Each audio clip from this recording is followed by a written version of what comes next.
You've had a good couple days here in New York. Oh yeah, I'm feeling it, but I'm still awake. They have me duct taped to your chair so I don't fall out. No, everything has been really fun. I have my family here visiting, and we've celebrated that movie with all my oldest, dearest friends from SNL. So it's been just wonderful. I think you've had a really interesting career just doing some research on you today. So I think in order to understand your story, you kind of have to go backwards before you go forward. Yeah. So take me back to being a little girl and using your audio cassette tape to tape some things back in the day. I had a very heavy, really good tape recorder. It was a Panasonic, and I used to lay on my stomach in the shag rug in my parents' basement, 70s basement in Illinois. And I would tape record every episode of SNL, and I'd write SNL episode whatever on it. And I would memorize all the sketches, and I would do them sometimes in high school. I did like Rosanna Dan. I would do Gilda Radner characters for like school assemblies and stuff. So it was always in my blood. It was always just a thing that I couldn't believe even existed. Like when I first watched it, I was just blown away. And I was always such a little class clown. So it was so fun to finally, in a very surreal way, become part of that place for almost 20 years. Yeah, totally. You were built for it based on all that experience. And I was built for it because I'm a night owl. Ever since I was a little girl, I used to stay up in the summer. I had a TV that was white and round and plastic. Oh, wow. I wish I could find them now. I'm sure I could on eBay. But it was perfectly round and had a little screen, and it was in my room, and I would watch it all night, every night in the summer. And my mom would come in and the sun's rising, and she'd be so furious at me. Like, have you slept it all, Paula? Yeah, because she'd need me to do things in the summer, like actually, go do stuff and have fun and help her. And I would just be completely brain dead during the week, during the day. So that was perfectly suited for me, and I was a last-minute Lucy, which my mother in high school would get so mad because I'd be in the car scribbling something on the back of her, Kmart receipt, and she'd go, "What are you doing?" I go, "I got to do a speech today." And I'm like just scribbling it like this. And at that show, you have to do constant ER, triage. Absolutely. And they'll just be like, "Can you put a different ending on this? Change this joke, it didn't work." Things in 10 minutes as you hear the band playing and people are coming into the studio for the air broadcast. So definitely an interesting journey. Yeah, no doubt. So prior to SNL, you were working at Disney, is that correct? I worked after college. I got my theater degree. I'd done a lot of theater. After college, I came home and I got a series of jobs at the theme parks as an actor. And they were actually just amazing jobs for just out of college. Like, I got my acting degree. Yeah. And my friends would come visit and they'd be like, "I might do this. I might move here." Because I had like a car and I had a little house I rented. And, you made really good money for living in an inexpensive place. Sure. And they were all completely struggling in the big city. And so it was really fun to do that. And I also just loved working at night at Disney. I worked at a nightclub type place at Pleasure Island, and it was like a mix of comedy, and we did like old musical cabarets and all this. And then we'd meet all these people that would come in because it was kind of also this giant pub, this old English pub, and we would meet them. And then after we're off work, they're like, "What are you guys doing?" Like a bunch of British guys that are really fun, and they're like, "What are you guys doing?" And we're just gonna go down the street to this on the same island. They would allow us to like go party out of our costume. Disney after dark. Yeah, always. It was open till like 3 a.m, and it was so fun because it didn't feel like Disney, like daytime. You could be bawdy and be a little off color, and I was always pretty filthy even as a young child. You realized that from an early age? Yeah. When did you realize that you're a little different from everybody? I just was always trying to change it to be a little, not shocking. I wasn't like really irreverent that way, but I just love to. My dad has a audio recording of me singing. There was a song, "Animal Crackers in My Soup," and it was just a little kid's thing. Back in the 30s. No, it was, I was born in the 60s. But he has an audio recording of me going, "Animal crackers in my beer," and then I would laugh really hard for like and how old 30 seconds. I was 3, wow. I think. But I just I was already rewriting. That's I was awesome. already rewriting the lullabies and the children's songs. And a good skill to have for your SNL career. Yep, helpful. Definitely. I did a lot of musical stuff at the show, so that was always a really fun thing to do. And I used to write the all the ones with Justin Timberlake where it was like Omeleteville, you know, and he'd have the mascot outfit on. And I always said, like, I regret so badly that no one ever came down the hall, because I would be the last one there almost always on a writing night, the overnighters. I'd always be there, like, as the Today Show had like an actual concert going on, like summer concert, spring concert.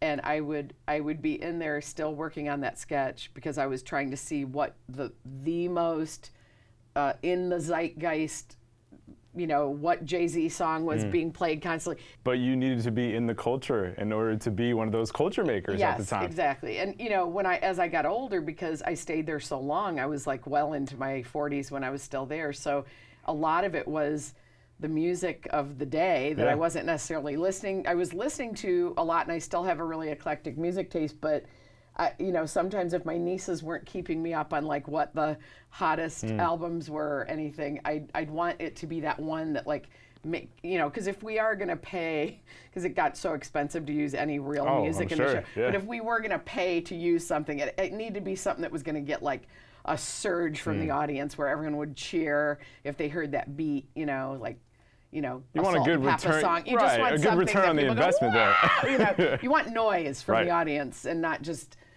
you know, someone unwrapping a cough drop, which is on live TV not fun. So you'd obviously dreamed about this for a long time, and you stayed for a really long time. You know, some people are there like 5, 7, 10 years. You're there well over a decade. Yeah, so I was why did there you stay so before long? all those ladies in wine country, and I was there after they after they left. So why did you stay so long? I stayed long because I love routine, and I love knowing what I'm doing, and so much of the entertainment business is that terror of like, oh, I had a great, you know, 2-month gig on this thing. I have no idea how I'm going to pay my bills after that. Yeah. And it also just becomes such a part of your DNA. And I was a very nurturing person, so I felt a great deal of, some people go there and when they're ready to go, they're like, yeah, I'm ready. Right. But I had that feeling of hyper responsibility for, well, I can't leave because no one else, like, you know, I am more nurturing about this, or I'm more this, and you, in your head, in any job, when you are about to leave and then you leave and people are like, yeah, we're doing great. You're like, oh shit, I thought it was like, irreplaceable. why was I thinking about this? Yeah, everyone thinks they're irreplaceable before they leave there, and then they come back and everyone's like, oh, hey, how are like, you? we're doing great without you. I'm glad you just finally want to left. go in and people be like, hey, it's not going well. Yeah, that'd be Thanks nice, a lot. right? Thanks a lot. Doesn't really work like that. No. It's basically like one time in the history of SNL when you can say like things weren't in a good spot. Yeah.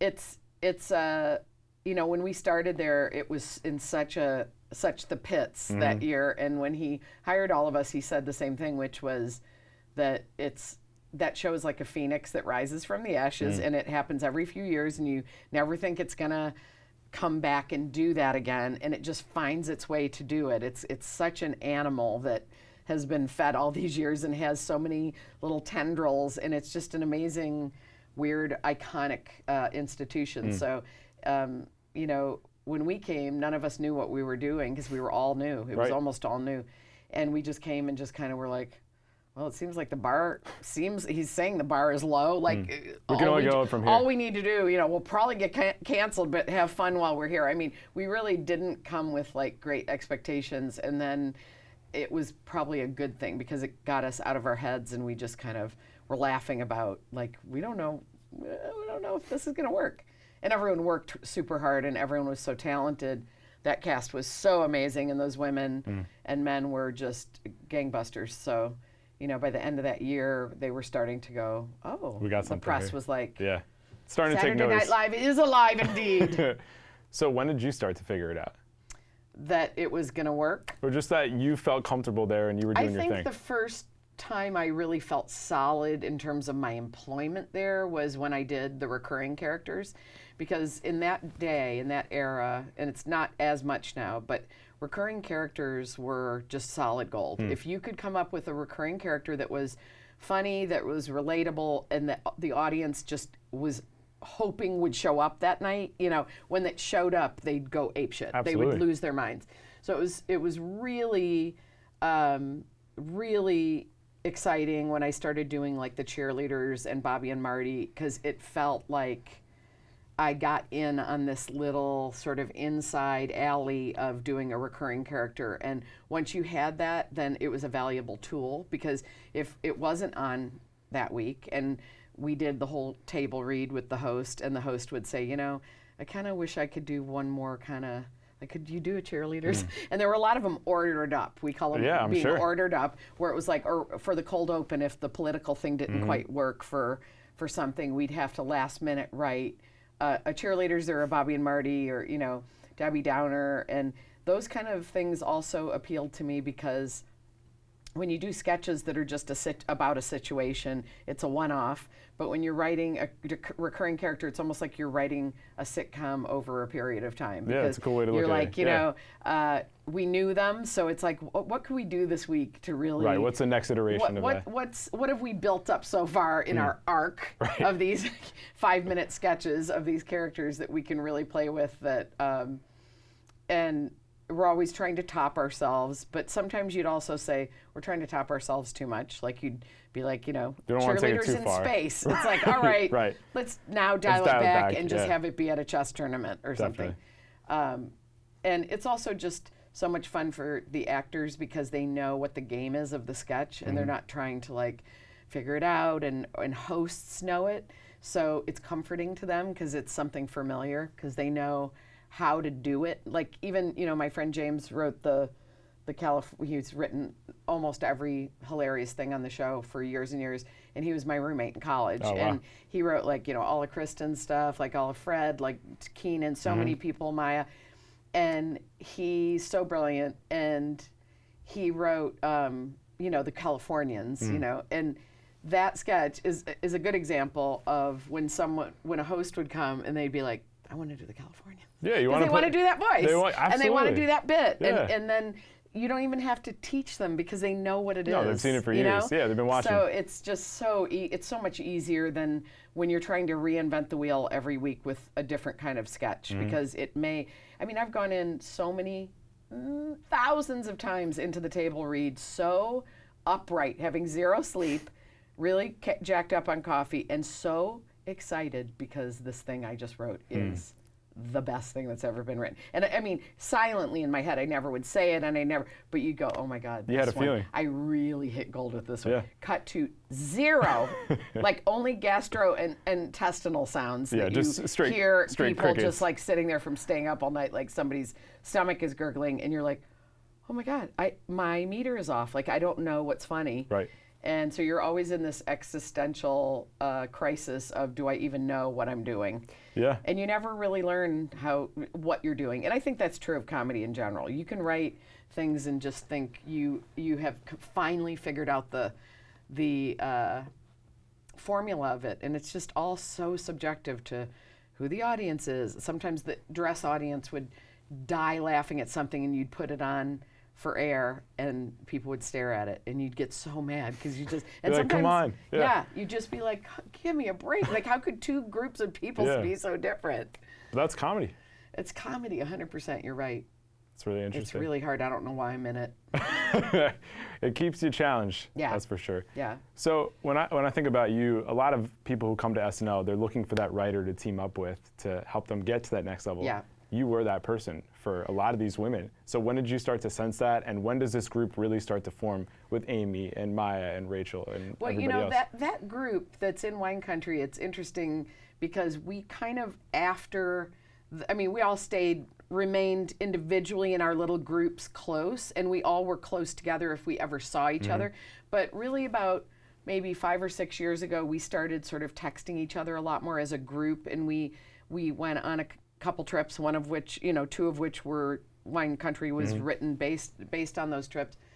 And they all became mothers, so they all also just communicated with each other so much on, hey guys, do you know any good thing to do when I'm bringing my kids to this, or what do you guys think of this school, or what? And I would talk about my chihuahuas, and get on there and ask them about whether my Beagle Basset could get into one of their fancy schools. But, you know, everyone really got to know each other as the bigger group over time, because some of them missed each other at the show. They weren't exactly there at the same time. But in the social circle of the place, there's always people coming back to visit. There's always people coming back to do a special episode where they come because their friend is hosting. Or so it's very incestuous in a very good way emotionally, that you have these communities of people from different eras that end up kind of finding each other again and again. And then this particular group in Wine Country just really over the years has committed to making each other our soft place to fall, as Dr. Phil says. That's Copyright awesome. Dr. Phil. Thanks, Dr. Phil. Yeah, thanks, Dr. Phil. It's helped me. I almost tattooed it on my arm one time. So let's hit on a couple things post SNL. Yeah. Let's talk 30 Rock. Yeah. Because Thursday nights on NBC, I mean, between The Office, Oh my God. 30 Rock, and So Parks, good. Yeah. like it was rolling at that And time. now I'm on AP Bio, which is part of a Thursday night Absolutely. pack of comedies, which cracks me up. So what are the best memories from 30 Rock? 30 Rock, I was only there for a year as a writer. And, you know, over the years, I played Pete Hornberger's wife, who was usually very, very desperate for her husband's love and just love in general. And so, you know, it would always be funny anytime Tina was like, hey, Pete's wife's going to be on. And I'm like, what am I doing this time? what do we Having got? sex underwater and then, you know, praying about it. Just like a weird, fantastic character. And I love at the end of the whole series, they called me and they said, can you come and drive up in a white van with the kids and tell Pete in New York City, in Central Park or wherever we were, I think it was Central Park or Riverside Park, to get in the car. Get in the car, Pete! Because he faked his death and was like for a whole year, you know. And it was really fun to write there. It was the first time I ever, other than one other time when I did a short stint trying to create my own show, which never saw the light of day, but we shot like 6 episodes back in the day. But it was the first time I ever worked in a legit, straight up, really great, like single camera comedy with just killer writers, and Robert Carlock, who ran the joint, who was a former SNL writer, is just brilliant. And just to meet and get to know, and I'm still close with a lot of those people, it was really a great school for me of learning that shape, because I didn't know that shape of comedy. It's a different shape. Of a half hour and a whole season and the arc of the character throughout. And it was a lot more complicated than I had done with sketches. Definitely.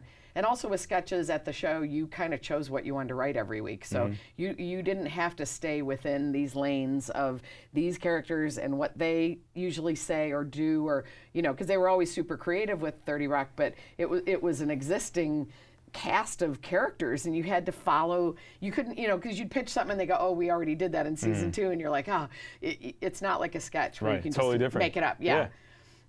So it was really fun, and met great people there. And, you know, I had worked with Alec Baldwin a lot because I wrote the Tony Bennett show, so he was familiar to me. It was a lot of familiars, and of course, you know, Tina's one of my dearest friends, so it was just really fun to just be there for a year.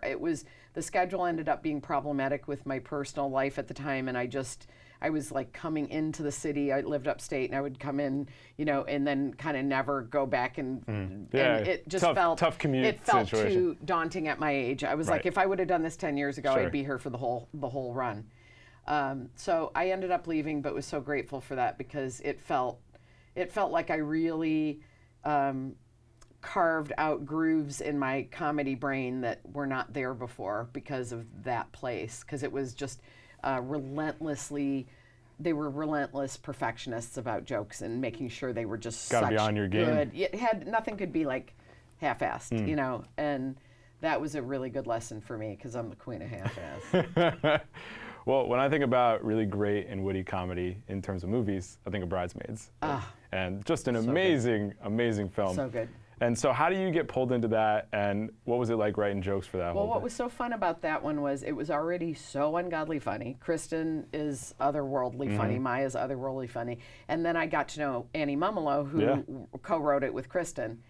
And she was very pregnant, and the two of us would sit backstage and, you know, just on the set and just kind of go through scripts and just like, you know, my favorite thing, and I do it a lot in movies now, is just doctoring up jokes where you'd get to a joke and you'd pitch a couple other ideas for that, or a physical thing with it, and I love doing that kind of thing. It's so much more fun than writing something from scratch. Yeah, absolutely. Because it's just, you really are you're the hero in the fact that you come in later, and that was always my favorite role, is like coming in when people are in crisis and they're about to lose their mind. You go, you're calm, and you go, what do we need? You're the surgeon. What do you need? Yeah. You know, and it's like when you're staying in a hospital and you hit the buzzer and the nurse comes in the middle of the night and is like, okay, I got you, and turns the beeper off and does this and does that. I got knee replacement, so really a important metaphor for me when you're really needing a human to help you. So it was always so fun on that set, and Melissa McCarthy is, beyond, and so it was really fun. That's when I got to know Melissa, who went to my same high school. Oh, really? And we realized that. And did you guys know each other? No. Wow. No, we just kind of just met around then. We might have met at some party or something, but she hadn't hosted SNL or anything yet, and it was early on.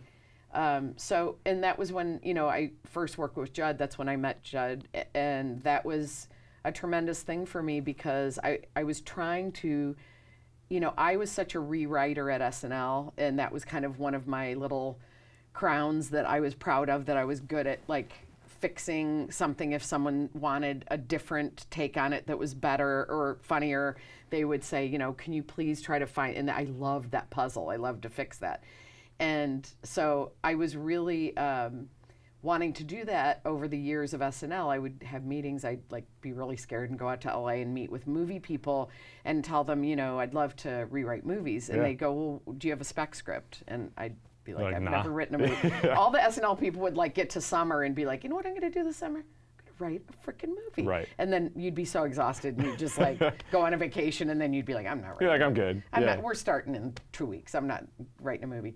And so I started trying to do that, and I just kept getting closed doors where even though I was SNL, I had written iconic things. They knew it. I love all your stuff at SNL. And then you'd say, could you get me in that machine of fixing scenes that are just comedy scenes? It's crazy they didn't give you the trust. Anything different. Now that I do it. Yeah. And by doing that with Judd and doing that with him, and then helping him with This Is 40 and producing and doing a lot of rewriting on that, and just over a period of time, I did a lot of stuff for Melissa with The Heat and a lot of Paul Feig stuff. And that became and that's really kind of one of my big parts of my career now is, when it goes away for a while, I get scared, because it's one of my things that I actually pay my bills with. Right, yeah. Is just having people hand you a script and go, this has been here for a couple years. We like this a lot, but it's just not, we need to elevate it. We need something funnier in it.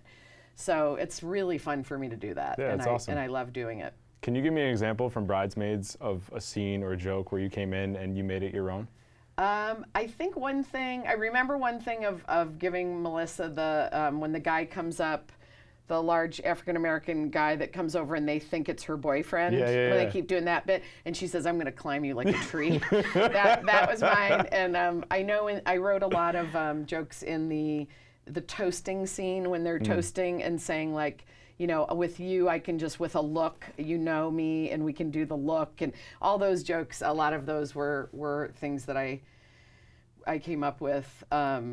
I have an itemized list, and I'll send that to you and CC Annie Mumolo and Kristen Wiig, of course, to make sure that I get my due. Get your proper credit.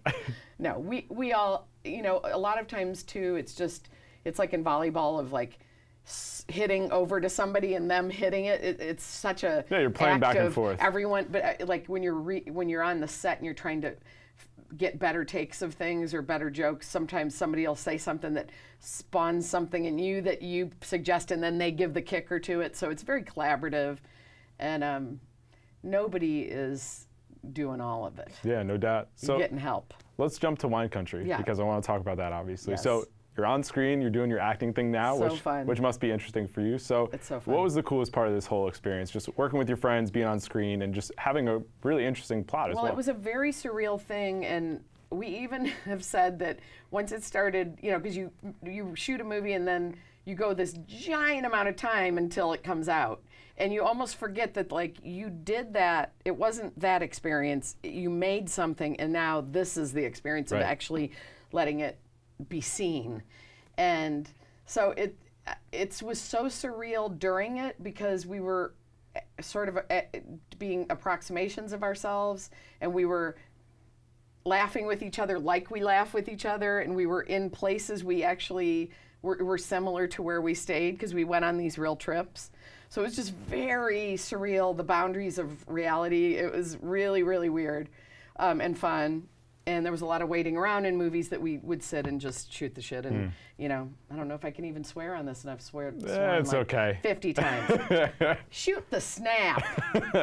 And it was really fun to watch Amy direct because she was just masterful. And, you know, the culmination of all her years of running her own show and being just this iconic comedy brain, she could just do it. She was just so good at it. And she was so prepared and so peaceful and in her body and knew what she wanted. So she would help us, you know, because I've worked a lot on sets where a director will not necessarily know what they want, and it makes everyone feel insecure because much more we're difficult. like, time is of an essence, and we don't, are we going to get what we need, you know? And she always knew what she needed and wanted. And then at night we'd go, you know, especially when we shot in Napa, we would just go to the restaurant, you know, across the street to the hotel and just break it down. You know, we really caught up on that trip. We caught up because that was on that shoot. That's cool. I called it a trip. It's what is reality and what is show? Who the heck knows at this point? Who cares? Well, Paula, it's been a lot of fun. Thank you so much. Thank you so much. Wine Country. Check it out today on Netflix. We'll see you next time, everybody. You're on the Sit Down.